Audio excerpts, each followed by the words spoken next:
দুঃখু মাঝি, যাকে সরকার খুঁজে পায়নি, কেউ খুঁজে পায়নি। পুরুলিয়া, ইয়েস। দুঃখু মাঝি রাষ্ট্রপতি পুরস্কার প্রাপ্ত আছেন।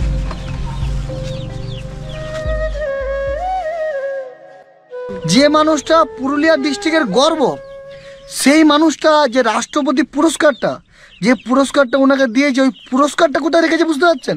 মরা পুরানোর পরে যে গাছগুলো বেঁচে থাকে, ওই খুঁটিগুলো, একটা কাঠ তো পুরো পুড়ে না, ওইগুলো নিয়ে এসেও বেড়া দেয়।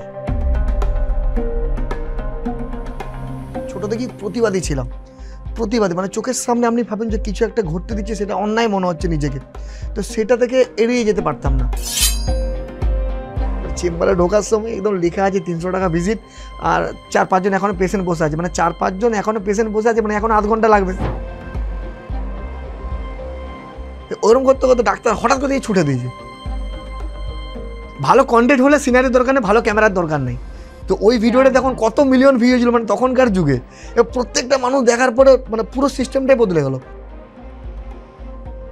নেতাজি সুভাষচন্দ্র ক্রিমিনাল, আজকে তো ক্ষুদিরাম তো ক্রিমিনাল। সামনেই তো ভোট, 26-এ তোমাকে কোথাও কার করাতে চায়, তাহলে কি করবে তুমি? আমার সাথে সবাইকার সম্পর্ক ভালো আছে। শিক্ষিত মানুষ দেখুন, বাজারে একটা সবজি কিনতে যে একজন চাষির কাছ থেকে 5 টাকা কিভাবে কমাবো, বিবেক বুদ্ধি শিক্ষিত হতে হবে, তার মনের ভিত্তিতে চেতনাটা শিক্ষিত হতে হবে। ফোন করে, বাবু তুমি আসবে, তোমার জন্য তো এত কিছু, বুকের ভিতরটা মানে এত আরাম লাগে, চোখের দিকে জল চলে আসে। হঠাৎ করে একটা মানুষের কাছে যখন যাবেন না, আসল চেহারাটা বুঝতে পারা যায়।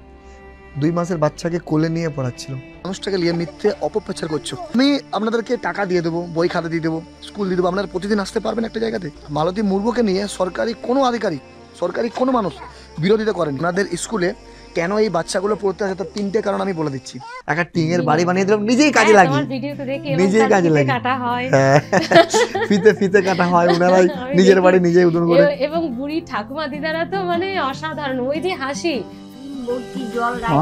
কত সুন্দর করে সবকিছু করে দিয়েছি। দেখেন টিউবওয়েল, পায়খানা, ঘর, বাড়ি, গাছ সুন্দর।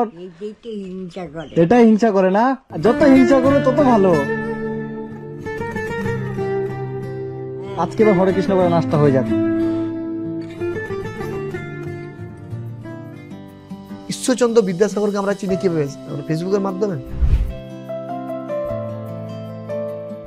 আমার আন্ডারে 4টে ডাক্তার আছে, তারা প্রতিদিন সকালবেলায় আসে এবং বিনা পয়সাতে টোটাল 10 জন করে হলেও 40 জনকে দেখে।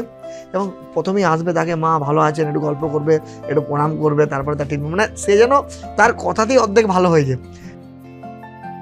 দিল খানের এমন অজানা অনেক কথা শুনুন শুনবো তোমায়, শুক্রবার আর প্লাস নিউজে ঠিক রাত 9টায়।